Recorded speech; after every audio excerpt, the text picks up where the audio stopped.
Maraming salamat po, Ma'am Jacqueline Texon Oreta. So, tawag namin kay Ma'am Jackie ay Ma'am Texon. So, yun yung naaalala kong surname ni Ma'am. Kasi dalaga pa si Ma'am nung naging teacher namin siya ng high school. To our school officials, Dr. Ofelia Arbisu, Public Schools District Supervisor. To our school officials, siyempre, Ma'am Belinda. Our school personnel, the teaching force of Cavite National Science High School, friends, guardians, parents, and loved ones of the graduating batch, a very warm welcome to one and all. Sobrang init, ramdam natin ngayon.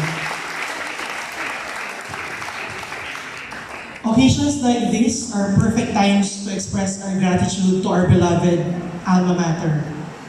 Let me open my message with a promise of appreciation for the multitude of gifts we have received these past years.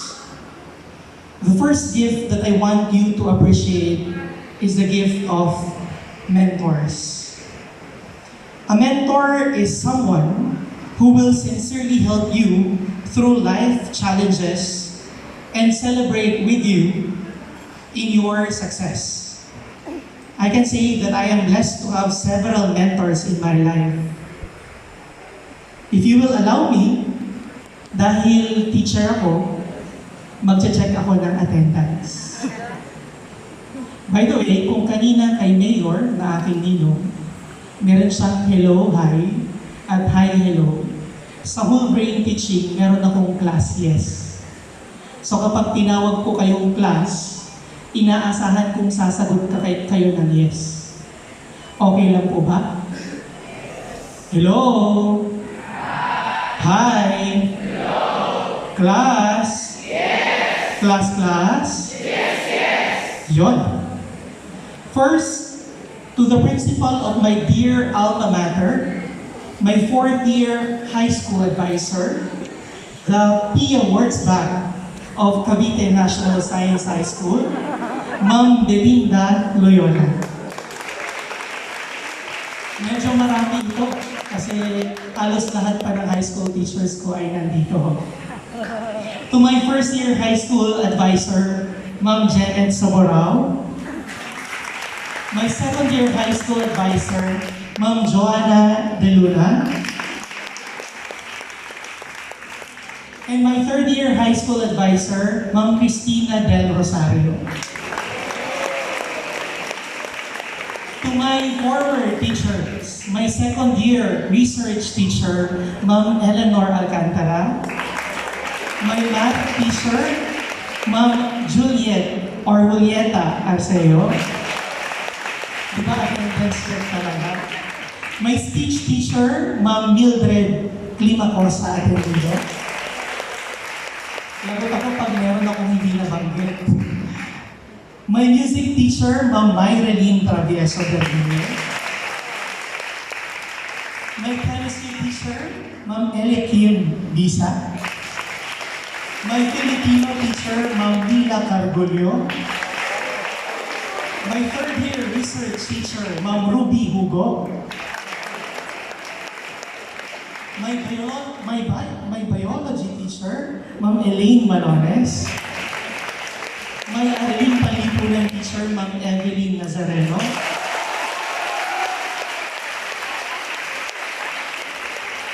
Mukhang may favorite teacher tayo, ha? My CET teacher, Sir Tomas Loyola. My third-year math teacher, Ma'am Binilda Orsal. My Filipino teacher, Ma'am Arlene Valentino. Meron pa ba ako nakalimutan? Kung hindi, lagot, di ba? Kung meron po akong nakalimutan, palakpakan po din natin lahat na mga naging teachers ko dito sa Cavite National Science High School. At kagaya nyo, meron din akong favorite teacher. And my physics teacher, cooperating teacher during college internship, dissertation learning plan validator, my life coach, my Catriona Gray in Cavite National Science High School, the person who introduced me today, Ma'am Jacqueline D. Ortega.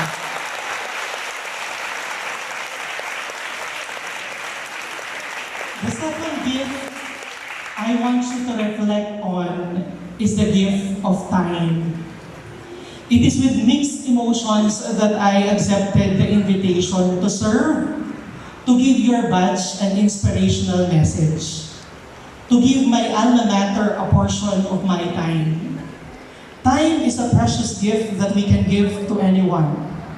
Back in the days, it is with extreme awe that we listen to invited speakers in recognition and graduation ceremonies of our school as they give their precious time to their dear alma mater. It was never part of my dream, not even my wildest dream, to speak in front of a batch in my very own alma mater. Honestly, the invitation came as a big surprise, to the point that my instinct is to reject the request. Pero syempre, after a few minutes of prodding from my favorite teacher, I gave in to the request. I was just too buried with debts to her that I can't resist her request.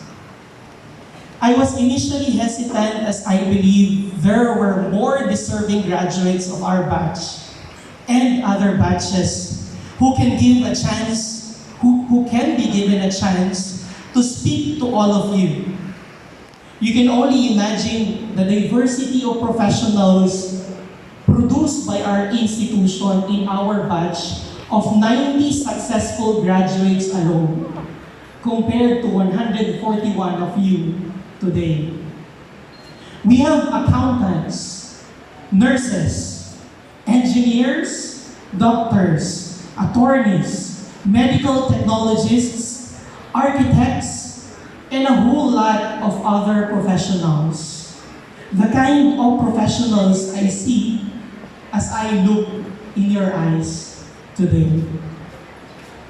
Allow me to ask kung sino ang gustong mag-teacher sa inyo. Gusto kong pilitin niyo ako. Tanungin kung sino. Class? Sino sa inyo ang gustong mag-teacher? Merong isa na nagtaas ng kamay.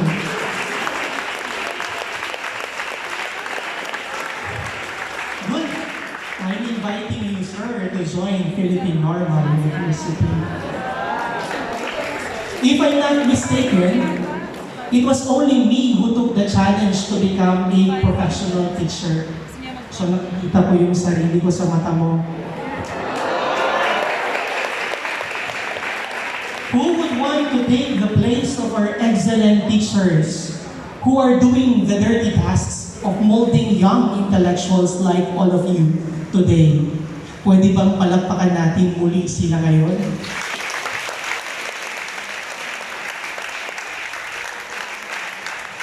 It was a scholarship grant coupled with prodding from my physics teachers and other teachers that made me choose the teaching profession. I learned that just this Sunday, new breeds of scholars were named by the Department of Science and Technology. UPCAT results are also out along with other universities like PNU. Please lightly tap the shoulder of your friend to your right and ask him or her what his or her academic plan is. Sa kanan muna. Class? Class? Sa kaliwa naman. Class? Back in the days, I consider myself as an average kid. What's good about being average is that I can now claim that I represent the majority. In a Gaussian distribution, I believe you're familiar with normal curve distribution, 68% are average. I believe that I represent diversity. Only a small fraction will be considered awardees, pero mukhang exemption ang group nyo.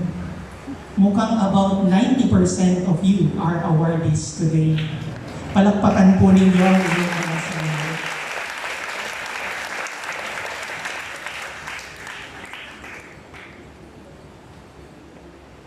Sa ating mga hindi gumraduate ng may honor noong high school, maaari nating i-consider na mga tagapalakpak ang ilan sa mga sa atin kung ang context ay beauty pageant. But life is not just about the number of additional laurels you can get as you move up your academic ladder. It is a test of happiness and contentment. It was late when I learned that I passed the DOST scholarship examination. I was already ready to choose between Polytechnic University of the Philippines, Marabundon, and Cavite State University in Inda. I know that I can get quality academic experience from the institutions I mentioned.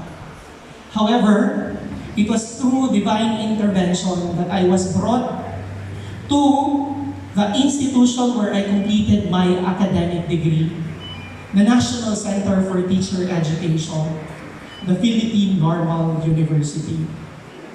The third gift I want you to consider is the gift of family. Myla, Annalyn, Antonio, and Evangeline.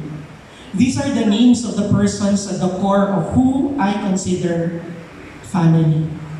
I was raised to be easily contented with simple life blessings. My favorite life emotion is joy. I rarely get sad or disgusted. I only fear the Lord. And I can control my anger. These are emotions that Dr. Paul Ekman wanted us to master. Have you seen the movie Inside Out? Yes. May I see your hand, a raise of hand, if you've seen that movie already? Wow, almost 100%. It was actually based on Dr. Ekman's work. He's teaching us to better manage our emotions. I am an advocate of whole brain teaching by Chris Bifo. Isa na nga sa mga natutunan ko yung ginawa nating example kanina. Class? Yes. Class? Yes, yes. I am grateful to God for giving me the best family I could ever have. They taught me these life emotions that made me prepared to face life challenges. My name is Von Anthony. For me, I am the luckiest child among my siblings, as I was named after both of our parents. Hayaan ninyong ikwento ko sa inyo ang aking pagkapanganak or isang bahagi ng aking pagkapanganak. Gusto kong pilitin niyo ako at sabihin, ano? Class? Yes. Pakiulit? Okay. Noong ipinanganak daw ako, sabi ng aking ina, may hawak akong supot. Maswerte daw iyon dahil marami akong blessings na makukuha. Iyan ang lagi kong natatandaan sa kanyang kwento. Hindi ko rin ito masyadong pinaniwalaan. Narinig niyo na ang pangalan ng aking mga anak. Ang pangalan nila ay Von Zion, so alam mo na kung saan nanggaling, at Zuriel Antoine. Tama, di ba? Tunog scientist. Growing up in a family with an achiever as a sibling is both a blessing and a curse. I always have someone to be compared to. Taas nga ang kamay ng may kapatid na buy one, take one. Kaaway mo na, kakampi mo pa. Wow! Okay, sama niyo na ako dyan. My sister was salutatorian in elementary, while I never got an academic medal when I graduated. She passed the prestigious Cavite National Science High School examination, and I felt too pressured to give it a try. Fortunately, may nakuha din naman akong medal nung elementary.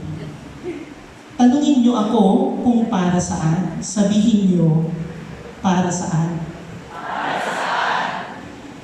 Best in religion.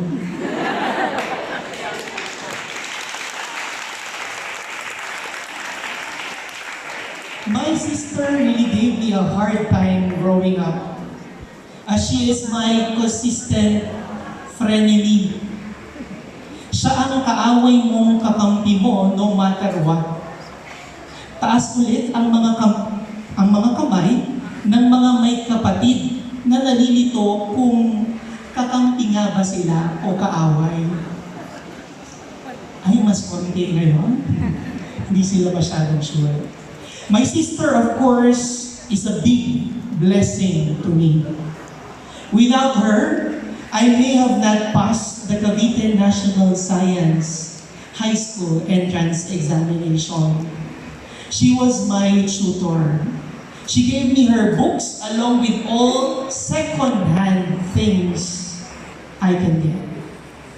This includes her physics reference book that gave me an advantage.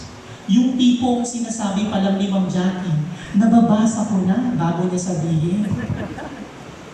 The reference book made me get not only asterisks, stars, but additional credits for long examination and periodical tests.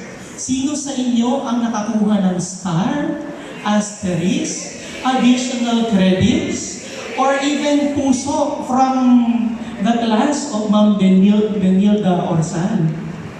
At marami pang pang-operan conditioning na ginagamit ng ating mga teachers. Kaya naman nung nagtuturo na ako ay talagang dinaya ko yun.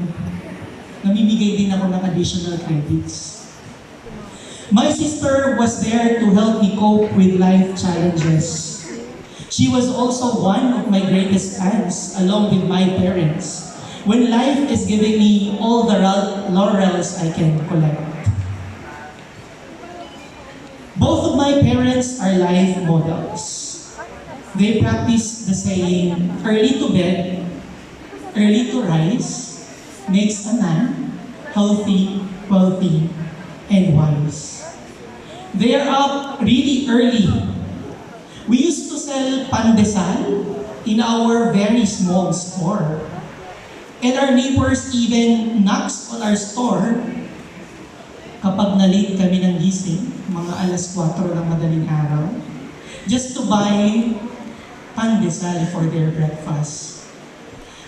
My father is a good provider and a disciplinarian. His voice is loud and authoritarian. He is very strict. He is a retired member of the armed forces. I have secretly despised him because of the rare times that he is with us, nakukuha niya pang paluin ako. As a kid, I never understood him, not even as a young adult. It was only when I reached college that I have started to understand him. Ikaw ba naman ang pakainin ng Anli sa Jollibee? Dagdagan ang allowance na galing sa DOST. Hindi ka ba magiging close sa tatay mo? Feeling ko, suhol yun. It was only when I started college that I slowly understood why he is doing it to me.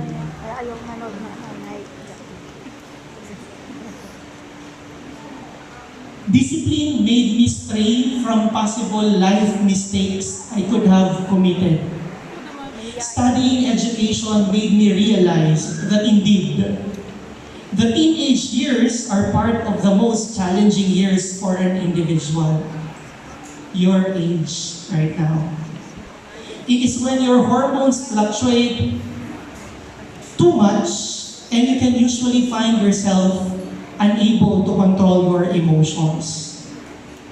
Mind you, it is the best years of your life to lend both ears to your parents or guardians. Trust me, pabalik na talaga sila, papunta pa lang tayo. I am thankful to God for having a disciplinarian for a father. I deviated last on their ideal path for me. My mother is my life model and inspiration. Feeling ko, valedictory address ko ito. She is one of the very reasons I keep on dreaming big and moving forward. Makikita niyo ang nanay ko dyan sa palengke ng Maragondon. Nagtitinda hanggang ngayon. She never even had a day in college as she had to work her way through high school. Hindi lang sa Tondo nakikita ang silver lining. Sa Cavite rin. She worked really hard just to provide for a sickly father and younger siblings. She is a figure of strength, character, and determination. The perfect combination of intellect and attitude. She is my big inspiration for what I do. She is a very loving mama to me, my ate, and the son she lost at a young age. She literally turned nights to days and tried stretching the day just to ensure that she can augment the meager salary my father gives him. We were well fed. She made sure we were able to eat more than 3 times a day, especially during school days. She made sure that he is able to provide the best education we can get. She is my North Star. She is my maalaala mo kaya favorite story. The fourth and last gift I want you to think of is quality education. The success of Cavite National Science High School students, or CavScience, is not only limited to an elite group. The majority, as I mentioned, belong to an average group. Even those of us who consider ourselves as part of the silver lining group also have our own success stories to tell. Even worse, it came to a point in my life that I knew I am not just part of the average group, but the iron oxide lining group. In Tagalog, kalawang group. Alam niyo yung feeling na every end of the quarter is an eviction day. Kinatatakutan mo at napapanaginipan mo ang below 85 na grade. If you experience that, hindi ko na kayo patataasin ng kamay. Na-experience ko din yun. Happiness is the name of the game of life. Ensure that you have a strong life support to make you succeed from every fall. Life is a continuous, conscious effort to move forward, to stand up from every fall, and to celebrate each victory with people who matter to us. To the lucky and proud parents of this batch, continue nurturing your children and preparing them for the best battles of their life. Ensure that you can provide them sufficient simulations to make them stronger to face the challenges of life. Let them experience the difficulties of life and allow them to develop the skills they need to be happy. Victory is is not the name of the game. Orient your children not towards achieving, but on being happy even in the toughest of times. Life is not a bed of roses, but it may be a bed of nails at times. You only need to know how to get along with pressure to survive. Life does not always give you chocolates. A taste of capsaicin will not hurt. Success is not always defined by the number of medals and trophies you can bring home. It is the happiness and fulfillment you can see in your loved one's eyes and feel in your heart. It is the sense of contentment you feel. It is the way you look forward to getting to life milestones. At the heart of my message are the words, dream, believe, and work hard. Class? Yes. Class? Yes. Please repeat after me. Dream. Believe. And work hard. Salamat. First, dream big. Life is a roller coaster ride. You may be at your lowest of low today, but you have to think of the many other summits you aspire to reach in the future. Remember that you have a lot more battles to win. You just have to choose the right battles to fight, give it your best shot, and be prepared to accept the results. Second, believe. Always be confident and give every chance your best shot. Establish a strong support group. The fruit of your life is sweeter when shared. Listen to your mentors. Wisdom comes with age. Ensure that you have a group of people who will be willing to give you the gift of time in the midst of your challenges. Finally, work hard. It is rare for some to start from the top. Remember that you will never go wrong with hard work. Consider your big dreams as inspiration for you to keep pushing forward. If you slip 3 times, stand up 4 times. Do not forget that your every fall is an opportunity to learn. Let me end by giving you the following personal notes. High school days are indeed great memories of happiness and love. Muntik nyo nang kantahin, di ba? Kala ko nga nakalimutan ko na yung CNSHS hymn. Pero nung kinanta nyo, nakasabay ako. Indeed, we were able to receive the lasting light from our alma mater that will always illuminate the path towards brighter future.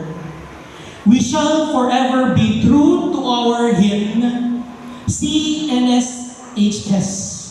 We give you love and praise. Ceteris paribus, all other things equal, I am sure every one of you will have a successful academic life. Scientia et virtus. Whatever life plans you, grow with knowledge, virtue, happiness, and love. Maraming salamat at isang mapagpalang hapon sa ating lahat. Once again, let's give a round of applause to our guest speaker for his inspiring message, Dr. Boy Anthony D. Torio. You may now take your seat. As you share your view of yourself as an average person,